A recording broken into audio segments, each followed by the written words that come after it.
இஸ்ரவேல் தேசத்தில் இயேசுவின் இரண்டாவது வருகைக்கான முக்கியமான ஒரு அடையாளமாய் இருக்கிற ஒலிவு மலையில் பெரிய ஒரு பிளவு, அதாவது ஒரு கிராக் உண்டாகி கொண்டிருக்கிறது என்பதை நீங்களும் நானும் இந்த காலத்தில் அறிந்து கொள்ள வேண்டும்.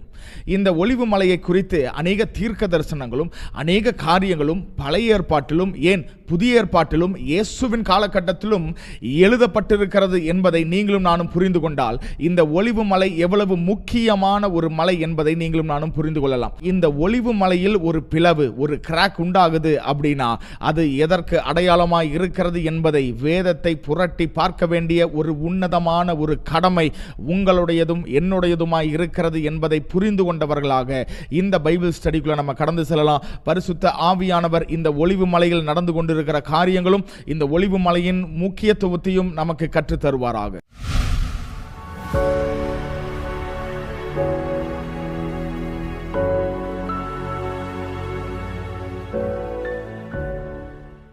The Mount of Olives is a mountain of prophecy, a mountain of prayer, a mountain of destiny. மனு குலத்தின் நித்தியத்தை ஆரம்பித்து வைக்கிற ஒரு இடம் எது என்றால் இந்த ஒலிவு மலை. ஏனால் இயேசுவின் இரண்டாவது வருகையில் இயேசுவின் பாதம் இந்த ஒலிவு மலையின் மேல் வந்து இறங்கும் என்று சொல்லி ஜெகரியா மிக தெளிவாக நமக்கு தீர்க்க தரிசனமாய் எழுதியிருக்கிறார். அப்போ இந்த ஒலிவு மலையின் முக்கியத்துவம் என்ன என்று சொல்லி நாம் பார்த்தோம் அப்படின்னா, தன்னுடைய சீஷர்களை பார்த்து இந்த ஒலிவு மலையில் அமர்ந்துதான் இரண்டாவது வருகைக்கான அடையாளங்கள் என்ன என்று சொல்லி மத்தேயுல 24வது அதிகாரத்தில் இருக்கிற எல்லா காரியத்தையும் இங்கே இருந்துதான் அவர் சொல்லிக் கொடுக்கிறார், அவர் பேசுகிறார். இந்த ஒலிவு மலையில் இருக்கிற ஒரு முக்கியமான ஒரு தோட்டத்தில் தான் ஆண்டவர் தான் காட்டி கொடுக்கப்படுகிற அந்த நாளுக்கு முன்பதாக அவர் வந்து கண்ணீர் சிந்தி அவர் அழுது தேவனிடத்தில் ஜெபித்தார் என்பதை நாம் வேதத்தில் மிக தெளிவாய் பார்க்கிறோம். அந்த இடம்தான் தி கார்டன் ஆஃப் கெத்செமனே. உயிரோடு எழும்பினதற்கு பின்பு 40 நாள் அளவும் தன் சீஷர்களோடு கூட இருந்த ஆண்டவராகிய இயேசு இதே ஒலிவு மலையில் இருந்துதான் பரலோகத்திற்கு எடுத்துக் கொள்ளப்பட்டார் என்பதையும் நீங்களும் நானும் அறிந்திருக்கிறோம். அது மாத்திரமல்ல, இந்த ஒலிவு மலையில் ஏறத்தாழ 1,50,000 கல்லறைகள் இருக்கிறது. அநேக பரிசுத்தவான்கள் அங்கே அடக்கம் பண்ணப்பட்டிருக்கிறார்கள். பழைய ஏற்பாட்டு பரிசுத்தவான்களை நான் சொல்லுகிறேன். அப்போ இயேசு மரித்த உடனே இந்த பூமியில் உள்ள அநேக கல்லறைகள் திறக்கப்பட்டு அந்த கல்லறையிலிருந்து மரித்த ஜனங்கள் எழும்பி உயிரோடு எருசலேமுக்குள்ள வந்தார்கள் என்று சொல்லி நம்ம வேதத்தில் வாசிக்கிறோமே. அந்த கல்லறைகளும் இதே ஒலிவ மலையில் தான் இருக்கிறது என்பதையும் நீங்களும் நானும் நினைவில் வைத்துக் கொள்ள வேண்டும். அது மாத்திரமல்ல, இந்த ஒலிவ மலைக்கு நேர் எதிராக இருக்கிற ஒரு வாசல் இருக்கிறது. அந்த வாசல் மூலமாக தான் நாம் எருசலேம் பட்டணத்திற்குள் நுழைய முடியும். அந்த வாசலுடைய பெயர் தி கோல்டன் கேட் இல்லனா ஈஸ்டர்ன் கேட் என்று சொல்லுகிறார்கள். இதை குறித்து பழைய ஏற்பாட்டில் எசேக்கியேல் தீர்க்கதரிசி ஒரு தரிசனமாக ஒரு சில காரியங்களை பார்த்து எழுதுகிறார். வாசிக்கலாம். எசேக்கியேல் 44வது அதிகாரம் 2வது வசனம். அப்பொழுது கர்த்தர் என்னை நோக்கி, இந்த வாசல் திறக்கப்படாமல் பூட்டி இருக்கும், ஒருவனும் இதற்குள் பிரவேசிப்பதில்லை. இஸ்ரவேலின் தேவனாகிய கர்த்தர் இதற்குள் பிரவேசித்தார், ஆகையால் இது பூட்டப்பட்டிருக்க வேண்டும்.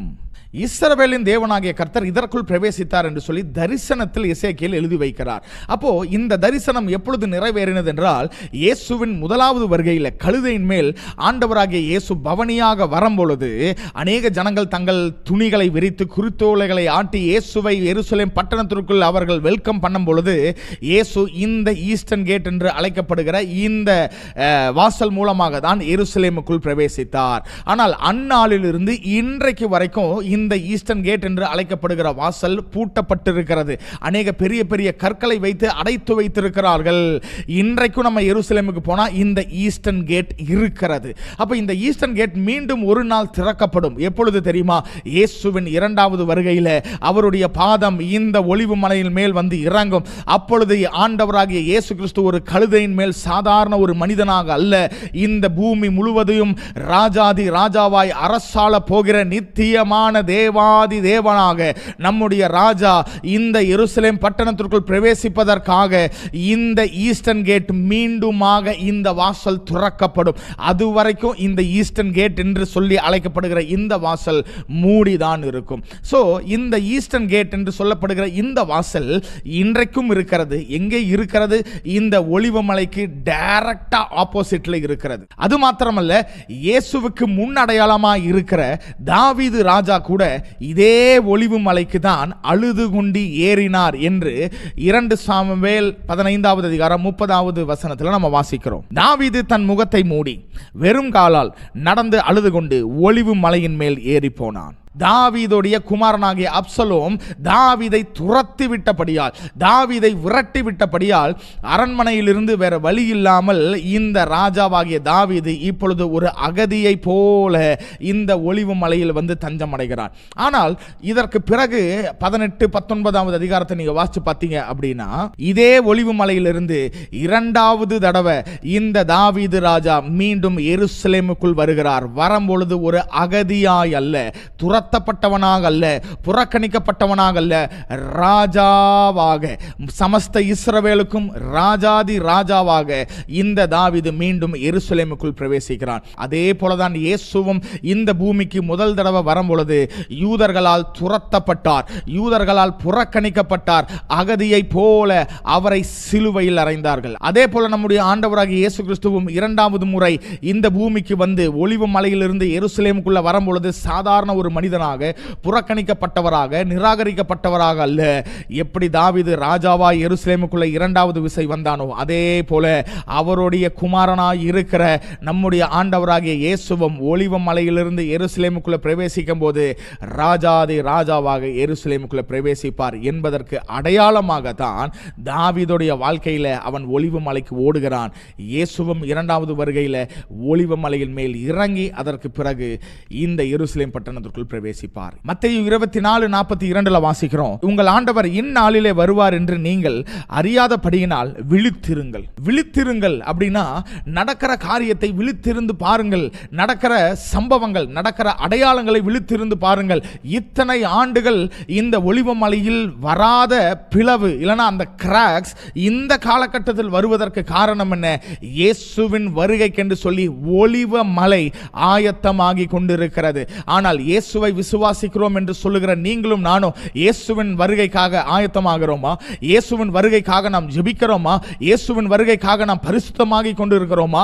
இயேசுவின் வருகைக்காக என்னென்ன விட வேண்டுமோ எல்லாவற்றையும் விட்டு, எல்லாவற்றையும் தியாகமாய் விட்டு, பாவத்தை விட்டு தூரமாய் ஓடி, ஆண்டவரே பரிசுத்தமாய் நான் வாழ வேண்டும், உம்முடைய பரிசுத்த ஸ்தலமாகிய பரலோகத்திற்கு நீர் என்னை எடுத்துக்கொள்ளி போக வேண்டும் ஆண்டவரே என்று சொல்லி ஆண்டவராகிய இயேசுவின் 2வது வருகைக்காக ஆயத்தமாகிற ஒரு சிலரை ஆண்டவர் இந்த கடைசி நாட்களில் தேடிக்கொண்டிருக்கிறார். இன்றைக்கு சபைகளில் ஆசீர்வாதமான செய்தி இருக்கிறது, சுகமளிக்கும் செய்தி இருக்கிறது, ஆராதனையை குறித்ததான செய்தி இருக்கிறது, ஆராதனையும் மற்றும் பாடல்களும் இருக்கிற ஒரு சில செய்திகளும் கூட இருக்கிறது. ஆனால் இயேசு சீக்கிரம் வரப்போகிறார். தேவ ஜனமே மனம் திரும்பு, தேவ ஜனமே உன்னுடைய பாவத்தை விட்டு விலகு, பொருளாசையும் பணத்தையும் மற்ற காரியங்களையும் சேர்த்துவதை பார்க்கிறோம், உன்னுடைய பரிசுத்தத்தை மேன்மைப்படுத்து, ஜெபிக்கிறவன் இன்னும் ஜெபிக்க கடவன், பரிசுத்தம் உள்ளவன் இன்னும் பரிசுத்தமாக கடவட்டும் என்று சொல்லுகிறதான பிரசங்கங்களுக்கு இன்றைக்கு சபைகளில் பஞ்சம் உண்டு. இன்றைக்கு ஒரு தீர்மானம் எடுங்க, ஆண்டவரே இந்த உலகத்தில் நான் எதை சம்பாதித்தாலும் இழந்தாலும், எது எனக்கு மேன்மையாக இருந்தாலும் இல்லாமல் போனாலும், உம்முடைய வருகைக்கென்று ஒரு ஒலிவ மலை ஆயத்தமாகுமே என்றால் அதை காட்டிலும் கர்த்தர் மேல் நம்பிக்கையாக இருக்கிற அவருடைய இரத்தத்தினால் கழுவப்பட்ட சபையாகிய நீங்களும் நானும் ஆயத்தமாக வேண்டியது எவ்வளவு அவசியம் என்பதை நீங்களும் நானும் புரிந்து கொள்ள வேண்டும். ஸோ இந்த கடைசி காலத்தில் இந்த ஒலிவ மலையில் இந்த ஒரு பிளவு, இவ்வளோ பெரிய ஒரு கிராக் உண்டானதற்கு காரணம் என்னன்னா, இயேசு சீக்கிரமாய் வரப்போகிறார். அவருடைய வருகைக்காக சபையாய் நீங்களும் நானும் ஆயத்தமாகுவோம். அவருடைய வருகைக்காக ஒரு குடும்பமாக நீங்களும் நானும் ஆயத்தமாகலாம். ஒரு தனிநபராக நீங்களும் நானும் ஆயத்தமாகுவோம். பாவத்தை விட்டு விலகி ஓடுவோம், கர்த்தருக்கு பிரியமில்லாததை விட்டு விலகி ஓடுவோம். இந்த உலகத்தில் என்னென்ன காரியங்கள் நம்மை நெருக்கி ஏவுகிறதோ அதை எல்லாவற்றையும் விட்டு ஓடி ஆண்டவருடைய வருகையில் சிறகடித்து பறக்கிறவர்களாய் ஒரு இமை பொழுதுல நம்முடைய சரீரம் எல்லாம் மறுரூபமாகி நாமும் என்றென்றைக்கும் அவரோடு இருக்கும்படியாக அவரை சந்திக்க நீங்களும் நானும் ஆயத்தப்படுவோம். விட வேண்டிய காரியங்களை விடுவோம், பிடிக்க வேண்டிய காரியங்களை பிடிப்போம், கர்த்தருக்கு பிரியமாய் வாழ்வோம், வருகைக்கென்று ஆயத்தமாவோம். கர்த்தர் சீக்கிரம் வருவாராக. மாரநாதா, அல்லேலூயா. இந்த பைபிள் ஸ்டடியில் கர்த்தர் அவருடைய வருகைக்கென்று சொல்லி உங்களை ஆயத்தப்படுத்துவதற்கு ஒரு சில காரியங்களை பேசி உங்களை உந்தி தள்ளியிருப்பார், உங்களை உற்சாகப்படுத்தி இருப்பார் என்று சொல்லி நான் விசுவாசிக்கிறேன். கர்த்தருக்கு சித்தமானால் மீண்டும் ஒரு பைபிள் ஸ்டடியில் சந்திக்கலாம். God bless you. Praise the Lord. இந்த வீடியோ லைக் பண்ணி சப்ஸ்கிரைப் பண்ணி வச்சுக்கோங்க.